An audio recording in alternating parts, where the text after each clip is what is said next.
पांचवें अध्याय में श्री कृष्ण भगवान ने अर्जुन को कर्म के महत्व के बारे में बताया। आइए अब छठा अध्याय पढ़ते हैं। उसके उपरांत श्री कृष्ण महाराज बोले, हे अर्जुन, जो पुरुष कर्म के फल को न चाहता हुआ करने योग्य कर्म करता है वह सन्यासी और योगी है, और केवल अग्नि को त्यागने वाला सन्यासी योगी नहीं है तथा केवल क्रियाओं को त्यागने वाला भी सन्यासी योगी नहीं है। इसलिए हे अर्जुन, जिसको सन्यास ऐसा कहते हैं उसी को तू योग जान, क्योंकि संकल्पों को न त्यागने वाला कोई भी पुरुष योगी नहीं होता। संतो बुद्धि रूप योग में आरूढ़ होने की इच्छा वाले मननशील पुरुष के लिए योग की प्राप्ति में निष्काम भाव से कर्म करना ही हेतु कहा गया है, और योग रूढ़ हो जाने पर उस योगारूढ़ पुरुष के लिए सर्व संकल्पों का अभाव ही कल्याण में हेतु कहा गया है। जिस काल में न तो इंद्रियों के भोगों में आसक्त होता है तथा न ही कर्मों में ही आसक्त होता है, उस काल में सर्व संकल्पों का त्यागी पुरुष योगरूढ़ कहा जाता है। यह योगारूढ़ता कल्याण में हेतु कही है। इसलिए मनुष्य को चाहिए कि अपने द्वारा अपना संसार समुद्र से उद्धार करे और अपने आत्मा को अधोगति में न पहुंचावे, क्योंकि यह जीवात्मा आप ही तो अपना मित्र है और आप ही अपना शत्रु, अर्थात कोई दूसरा शत्रु या मित्र नहीं है।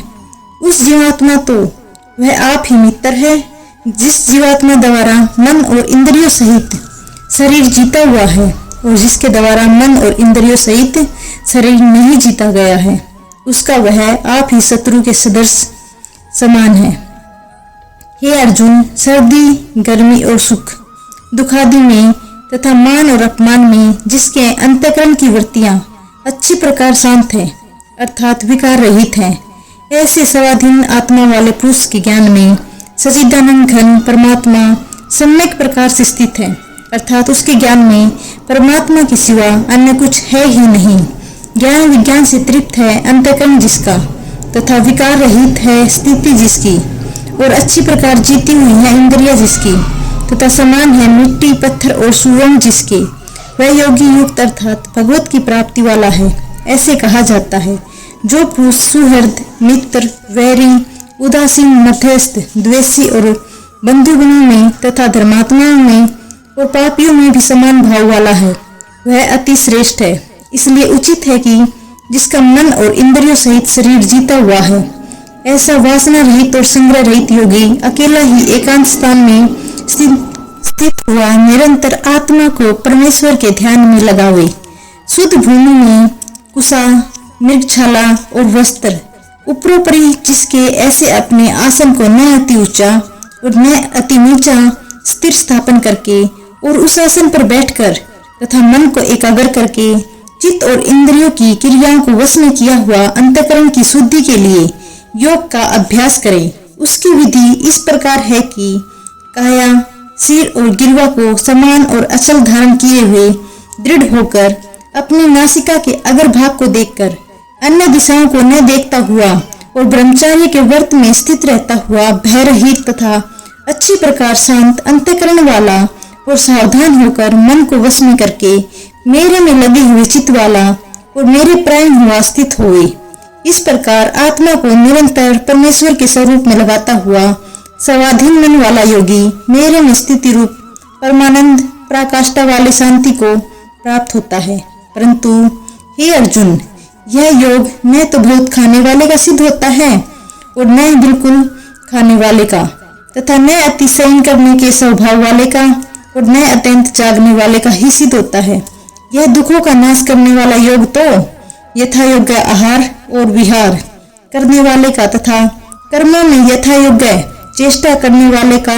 और यथा योग्य शयन करने तथा जागने वाले का ही सिद्ध होता है। इस प्रकार योग के अभ्यास से अत्यंत वश में किया हुआ चित्त जिस काल में परमात्मा ही बड़ी प्रकार स्थित हो जाता है, उस काल में संपूर्ण कामनाओं से सप्रिया रहित हुआ पुरुष योग युक्त ऐसा कहा जाता है।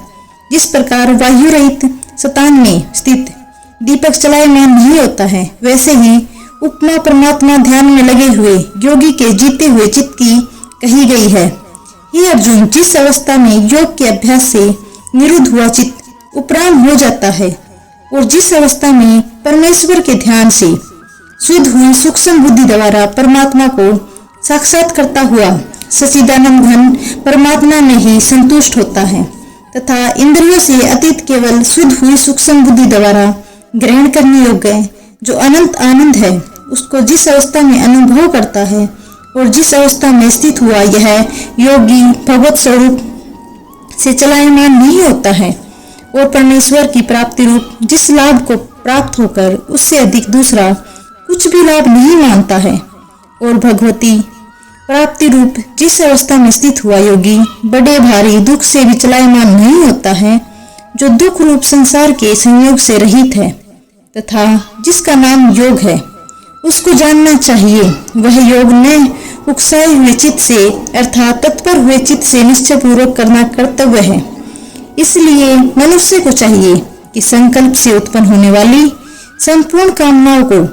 निःशेषता से अर्थात वासना और आसक्ति रहित त्याग कर और मन के द्वारा इंद्रियों के समुदाय को सब ओर से अच्छी प्रकार वश में करके कर्म से अभ्यास करता हुआ उपरांता को प्राप्त हुई तथा धैर्य युक्त बुद्धि द्वारा मन को परमात्मा में स्थित करके परमात्मा के सिवा और कुछ भी चिंतन न करे, परंतु जिसका मन वश में नहीं हुआ है उसको चाहिए कि यह स्थिर न रहने वाला और चंचल मन जिस कारण से सांसारिक पदार्थों में विचरता है उससे रोककर बारंबार परमात्मा में ही निरोध करे, क्योंकि जिसका मन अच्छी प्रकार शांत है और जो पाप से रहित है और जिसका रजोगुण शांत हो गया है, ऐसे इस सच्चिदानंद घन ब्रह्म के साथ एक ही भाव हुए योगी को अति उत्तम आनंद प्राप्त होता है। वह पाप रहित योगी इस प्रकार निरंतर आत्मा को परमात्मा में लगाता हुआ सुखपूर्वक परम ब्रह्मा परमात्मा की प्राप्ति रूप अनंत आनंद को अनुभव करता है। हे अर्जुन, सर्वव्यापी अनंत चेतन में एक ही भाव से स्थिति रूप योग से युक्त हुए आत्मा वाला तथा सब में समभाव से देखने वाला योगी आत्मा को संपूर्ण भूतों में बर्फ में जल के सदृश व्यापक देखता है और संपूर्ण भूतों को आत्मा में देखता है। अर्थात जैसे स्वपन से जगा हुआ पुरुष स्वपन के संसार को अपने अंतर्गत संकल्प के आधार देखता है, वैसे ही वह पुरुष संपूर्ण भूतों को अपनी सर्वव्यापी अनंत चेतन आत्मा के अंतर्गत संकल्प के आधार पर देखता है।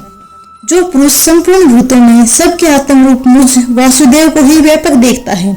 और संपूर्ण भूतों को मुझ वासुदेव के अंतर्गत देखता है, उसके लिए मैं अदृश्य नहीं होता हूँ और वह मेरे लिए अदृश्य नहीं होता है, क्योंकि वह मेरे में एक ही भाव से स्थित है। इस प्रकार जो पुरुष एक ही भाव में स्थित हुआ संपूर्ण भूतों में आत्म रूप से स्थित मुझ सच्चिदानंद घन वासुदेव को भजता है, वह योगी सब प्रकार से बढ़ता हुआ भी मेरे में ही बढ़ता है, क्योंकि उसके अनुभव मेरे सिवा कुछ अन्य है ही नहीं। हे अर्जुन, जो योगी अपनी सादृश्यता से संपूर्ण भूतों में सम देखता है और सुख तथा दुख को भी सब में समान देखता है, वह योगी परम श्रेष्ठ माना गया है। इस प्रकार भगवान के वाक्यों को सुनकर अर्जुन बोला, हे मधुसूदन, जो यह ध्यान योग अपने समता भाव से कहा है, इसकी मन के चंचल होने से बहुत काल तक ठहरने वाली स्थिति को नहीं देखता हूँ, क्योंकि हे कृष्ण, यह मन बड़ा चंचल और प्रमथन भाव वाला है तथा बड़ा दृढ़ और बलवान है, इसलिए इसको वश में करना वायु की भांति अति दुष्कर मानता हूँ। इस प्रकार अर्जुन के पूछने पर श्री कृष्ण भगवान बोले, ए महाभाव, निसंदेह मन चंचल और कठिनता से वश में होने वाला है, परंतु हे कुंती पुत्र अर्जुन, अभ्यास अर्थात स्थिति के लिए बारंबार यत्न करने से और वैराग्य से वश में होता है, इसलिए इसको अवश्य वश में करना चाहिए, क्योंकि मन को वश में न करने वाला पुरुष योग दुष्प्राप्य है, अर्थात प्राप्त होना कठिन है, और स्वाधीन मन वाले प्रयत्नशील पुरुष द्वारा साधन करने से प्राप्त होना सहज है, यह मेरा मत है। इस पर अर्जुन बोला, हे कृष्ण, योग से चलायमान हो गया है मन, जिसका ऐसा स्थिर यत्न वाला श्रद्धायुक्त पुरुष योग की सिद्धि को अर्थात भगवत साक्षात्कार को न प्राप्त होकर किस गति को प्राप्त होता है। हे महाबाहो, क्या वह भगवत प्राप्ति मार्ग में मोहित हुआ आश्रय रहित पुरुष छिन्न भिन्न बादल की भांति दोनों ओर से अर्थात भगवत प्राप्ति और सांसारिक भोगों से भ्रष्ट हुआ नष्ट तो नहीं हो जाता है? हे कृष्ण,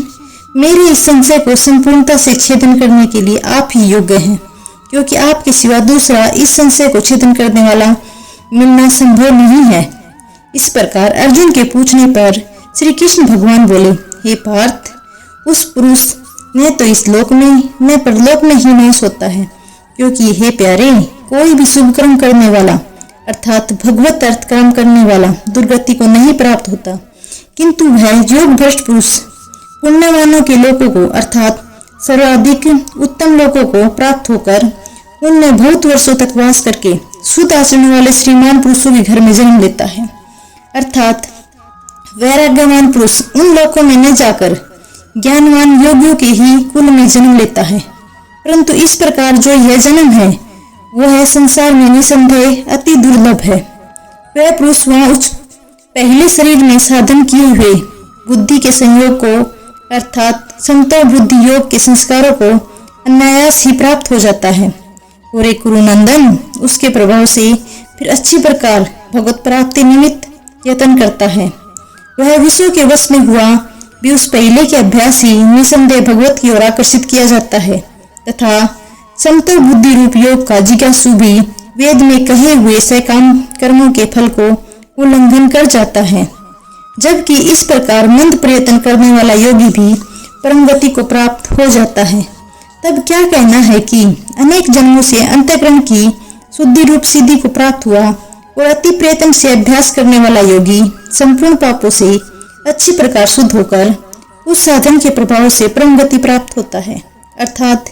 परमात्मा को प्राप्त होता है, क्योंकि योगी तपस्वियों से श्रेष्ठ है और शास्त्र के ज्ञान वालों से भी श्रेष्ठ माना गया है तथा सकाम कर्म करने वाले भी योगी श्रेष्ठ हैं। इससे हे अर्जुन, तू योगी हो। हे प्यारे, संपूर्ण योगियों में भी जो श्रद्धालु यज्ञवान योगी मेरे में लगे हुए हैं, अंतरात्मा से मेरे को निरंतर भजते हैं, वह योगी मुझे परम श्रेष्ठ मान्य हैं। ओम वासुदेवाय नमः।